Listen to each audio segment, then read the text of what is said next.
Yeah, you wouldn't believe this damn thing. I got it running klipper, and I seen it hit like 100, 300, 300. So I don't know what this is. Just a file that like Dave had on here. It's just some type of benchy. I don't know. This poor print surface here. This is the flexible mat. There's a bunch of them in here. So I'm just trying to like crank it up and see what it will do. Or we could sell that thing as like slamming. This thing's loose. I'm probably going way too fast. But I'm like, hey, let's just see what it will do. So we go into the adjust menu. I've got it 200% on the speed. Maybe I should go up. Let's see. I'm gonna go 150 to match my speed, maybe. This poor extruder. It's really hard to see what the hell's going on here, but I mean, it is printing, and I think what I'm seeing is a bunch of crap in the back, maybe over extrusion.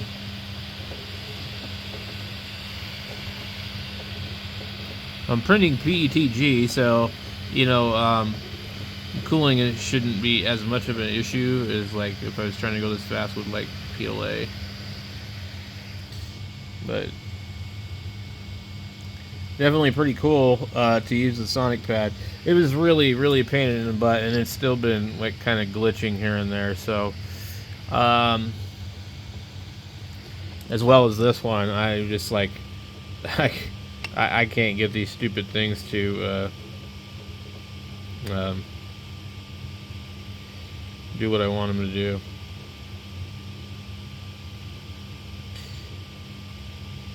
I was just trying the PID setting, PID auto tune, and oh, I forgot to save my settings on the other one. When you know it. Anyway,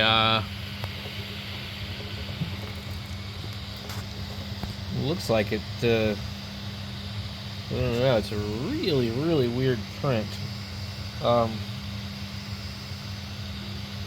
Maybe it's just one of the really weird benchies.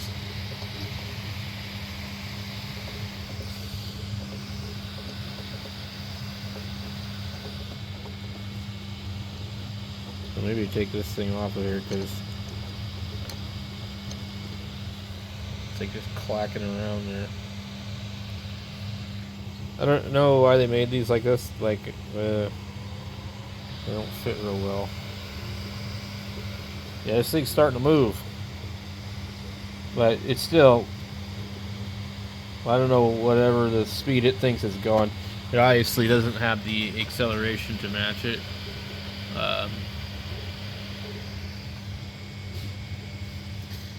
So, I'm not real interested in the way that this thing works.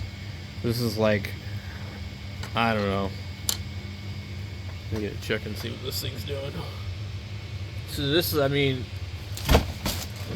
one here being clippered with no clipper display. And here's the other thing. It's like, oh, I need to sit here and look at this blank display, and then like, basically, if somebody ends up with this printer, and they don't know what happens, you know, like let's say I kick the bucket and die, and the old lady has to sell all my stuff, and nobody's gonna be able to figure out how to get that printer to work without the Sonic pad. They're not even gonna know. They're just gonna think it's broken. So that's another thing why I really don't really care for like being dependent upon this, you know, thing connected here.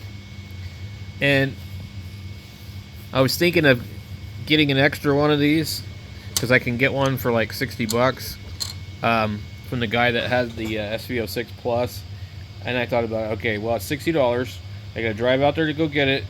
It's gonna be $30. It's $90. They're $125, $127 on Amazon new. They're also known to be a pain in the butt to configure with the SV07 or SV06. So Um, I thought, well, wouldn't it make more sense to actually just go ahead and buy the actual SVO6 Plus clipper screen? Yeah, it's got the MKS Pi in it. I'm pretty sure that this has got the same crap in it. The only thing that's kind of cool about this is this 7-inch screen is pretty large,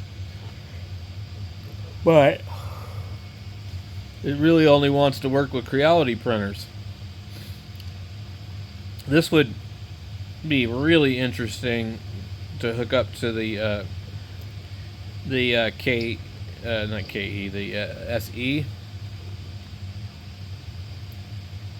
After having a couple of different printers and stuff, I kind of know a little bit more now, like what I want. And there's a lot that I don't like about certain things, but being able to replace parts, being able to adjust things, not having to rely upon the bed mesh, that kind of stuff is important. And I think unless you're going to print like TPU or something, I think really the direct drive, is not really that important on this older stuff. But I'm just doing it for fun. So we're printing more brackets. I really like this one I just did, but nothing comes out okay on that SVO7. So this was printed like this with supports, and it just looks nasty underneath there, and I could tell that it was struggling when it would print the support. The same thing with this one. It was printed with supports, it was printed that direction, and this one also printed with supports face down. Horrible. So I guess a lot of printers probably do this. This was printed on the Elegoo Neptune 4 Pro like this with no supports, because I read, you can do it that way. See how the lines go? This is absolutely awesome. Very little problems. A little bit right here. So this actually fits this one here. So this fits the KE. So basically what I'm waiting on is I can't use these. They're too small. I gotta go in here and save my settings. This one here, so if you use it on this one, you're going to be too far away from it. Do you see how thick this is? It's really, really not thick at all. And so this particular bracket right here is really cool because it actually has holes on the end, and the guy had like screws going through it to lock it into place. And you can put it about right to here, or you get all the way right to there. And so I believe with this bracket, I think we could pretty easily fit everything. And I'm trying to see, this is the way we would want it pointing down like this. So you see it's very, very close, and so you need it to be pretty far over for that to line up. So and then the other brackets, they're printed with the idea that you're going to use one of the dual gear extruders, and they're like twice as tall. So yeah, and I'm gonna reprint this, and I'm gonna, I wish they hadn't put this little mark right here, because then it could totally be printed like that. I'm still going to attempt to print it like this on the buddy right there. So you could either be printed like this, or like that. I guess it depends on how you want to print. You can even print it like that. I guess the main thing is This doesn't matter because I'm not going to see that. The motor is going to be up against it, but so I'll try and I guess I'll try it like that on the Neptune and see how it comes out. This is different type of stuff. This is got like some iridescent color into it. It's that Frio's weird stuff. This stuff I really like. This is I forget the brand of it. It's this stuff in here. Well, anyway, we got this thing printing. Let's see what the elapsed time is. It has been printing for 24 minutes, and it says it's going to take an hour and 26 minutes to finish. And we can see we're having some problems here, so we'll just go like this. We're going to go to our flow. Boom, boom, boom. I want to observe what will happen, but there's some crap hanging off there, which means that it's probably over extruding. And then I think we can go ahead and roll. We can probably, it's laggy. It went and changed and then changed again after I stopped looking at it.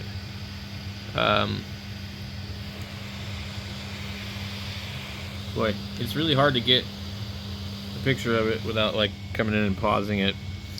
And I'm not real familiar how to do that on here. We're gonna go ahead and roll this back. So I think this is set to print at 50 millimeters a second, which would put it somewhere in the range of, I don't know, 175. I like having that thing on there because you can really see what's going on and get a better idea. Let's back out of here, take a look.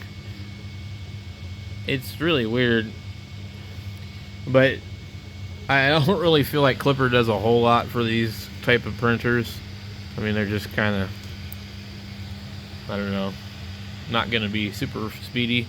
And I think that I don't really see what the limitations are. If you can have an SVO7 print fast, I think it's all kind of how it's written in the firmware. So I think any of these printers can probably print really fast if you just program them to. I mean, this one here, they have the rubber wheel version of it that I've seen print the same as this, so you know, you don't necessarily need that metal rollers. Anyway, I'm about wiped out. So I've got this going, and I changed out the other deal on here, so now I have the red arm, and we've got a couple. I've printed a lot of them today. So just try different ones. One of these, a few of these, this one here is supposed to actually be more relaxed. It is. The spring is too tight. You can tell. So I think what happens is it actually does. It pinches the stuff too much. So, but I think it's this one here. It won't fit. There's no way, because it's in the way of that, and I think it was for a CR10.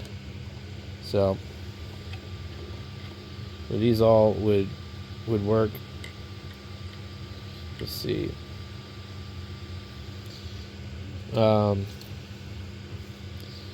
This one here. These look. I think this one might actually be adjusted a little bit.